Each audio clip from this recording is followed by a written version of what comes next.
जय जगन्नाथ सांग माने तो आज आम पापलेट माछ फ्राए बनैबा तो ये मो फर्स्ट टाइम बनाऊँगी चलते बनैबा।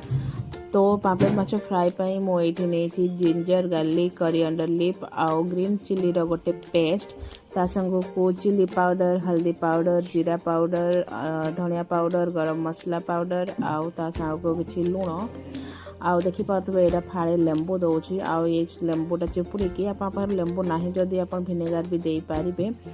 आउ दे सारा पर या गोटे भल पेस्ट गोटे तैयारी करवा बढ़िया से चिकनिया करके या दलिबा ता संग को गोटे भल पेस्ट तैयारी करवा आउ ए पेस्ट आम नहीं माछ उपरे लगेवा। देखो माछ उपरे चारिआडे लगे दरकार कौटी आम छाड़बानी आ माछ मझे कटा ये से मसलाटा जमी भितर को पशिव माछ भितर को आउ मसलाटा भितर को पशिले माछर टेस्ट आहरी बढ़ी तो से मुझे सब मछरे गोले देकी किसी समय पर रखीदेली या तापर ये आउ गोटे पाउडर बनैले जहाँकि चाउल गुंड आउ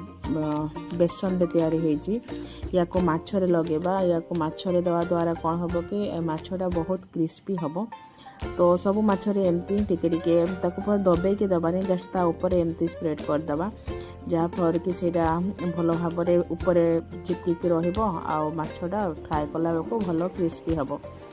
यहाँ कर सारा पर गोटे कढ़ाई तेल गरम करके माछ फ्राए करवा। तो फ्रेंड्स देखिले या केमती फ्राए करा खाई देखिले ये बहुत टेस्टी होता देखो केते क्रिस्पी देखा जाऊँगी माछटा।